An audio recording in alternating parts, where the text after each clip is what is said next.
മുസ്ലിം സംഘടനകൾ പരസ്പരം തീവ്രവാദ ആരോപണം നടത്തുന്നത് ശരിയല്ലെന്ന് ജമാഅത്തെ ഇസ്ലാമി മുഖപത്രത്തിൽ മുസ്ലിം ലീഗ് ജനറൽ സെക്രട്ടറി പി.കെ. കുഞ്ഞാലിക്കുട്ടിയുടെ അഭിമുഖം.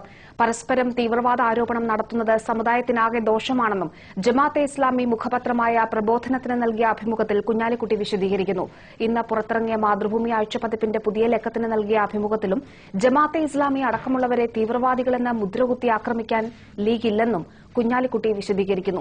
ഇതോടെ ജമാഅത്തെ ഇസ്ലാമിയുമായി നടത്തിയ രഹസ്യ ചർച്ച വിവാദമായ പശ്ചാത്തലത്തിലാണ് ജമാഅത്തെ ബന്ധത്തെ ലീഗ് തള്ളിപ്പറഞ്ഞതെന്ന് കൂടുതൽ വ്യക്തമാവുകയാണ്. ജമാഅത്തെ ഇസ്ലാമിയുടെ മുഖപത്രമായ പ്രബോധനത്തിന് അനുവദിച്ച അഭിമുഖത്തിലാണ് മുസ്ലിം സംഘടനകൾ പരസ്പരം തീവ്രവാദം ആരോപിക്കുന്നത് ശരിയല്ലെന്ന് League general secretary PK. Kunhalikutty നിലപാട് വ്യക്തമാക്കിയിരിക്കുന്നത്. പരസ്പരം തീവ്രവാദം ആരോപണം നടത്തുന്നത് സമുദായത്തിന് ദോഷമുണ്ടാക്കുമെന്നും സമൂഹത്തിൽ തെറ്റിദ്ധാരണ സൃഷ്ടിക്കുമെന്നും കുഞ്ഞാലിക്കുട്ടി നിരീക്ഷിക്കുന്നു. വിവാദമായ ജമാഅത്തെ ഇസ്ലാമി ലീഗ് ചർച്ചയ്ക്ക് 2 ദിവസം മുമ്പാണ് പ്രബോധന ലേഖകൻ കുഞ്ഞാലിക്കുട്ടിയുടെ അഭിമുഖം എടുത്തിരിക്കുന്നതെന്നും ശ്രദ്ധേയമാണ്.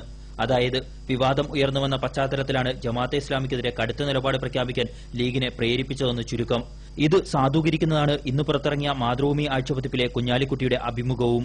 ജമാഅത്തെ ഇസ്ലാമി തീവ്രവാദ സംഘടനയാണോ എന്ന ചോദ്യത്തിന് തീവ്രവാദികളാണെന്ന് മുദ്രകുത്തി ആളുകളെ പറയാൻ ഞങ്ങൾ ഇഷ്ടപ്പെടുന്നില്ലെന്നാണ് മാതൃഭൂമി അഭിമുഖത്തിലെ കുഞ്ഞാലിക്കുട്ടിയുടെ മറുപടി.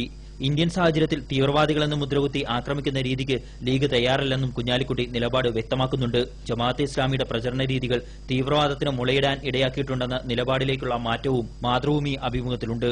അതേസമയം RSSും BJPയും പ്രവർത്തിക്കുന്ന രാജ്യത്ത് തീവ്രവാദം ആരോപിച്ച് ആന്റി ക്യാമ്പയിൻ നടത്തുന്നത് സൂക്ഷിച്ചാവണമെന്നും കുഞ്ഞാലിക്കുട്ടി വിലയിരുത്തുന്നു. ഇത് ഫാസിസ്റ്റുകൾ മുതലെടുക്കാൻ ഇടയാക്കരുതെന്നും ലീഗിലെ ചില നേതാക്കളുടെ രൂക്ഷമായ ജമാഅത്ത് വിമർശനം ചൂണ്ടിക്കാട്ടിയുള്ള ചോദ്യത്തിന് അദ്ദേഹം മറുപടി നൽകുന്നുണ്ട്. ജമാഅത്തെ ഇസ്ലാമിയുമായുള്ള ചർച്ചകളിൽ നിന്ന് ലീഗ് പിന്നോട്ടു പോകേണ്ടി വന്നത് രഹസ്യ കൂടിക്കാഴ്ച വിവാദമായ പശ്ചാത്തലത്തിലാണെന്ന് വ്യക്തമാക്കുന്നതാണ് ഇരു അഭിമുഖങ്ങളിലെയും പരാമർശങ്ങൾ.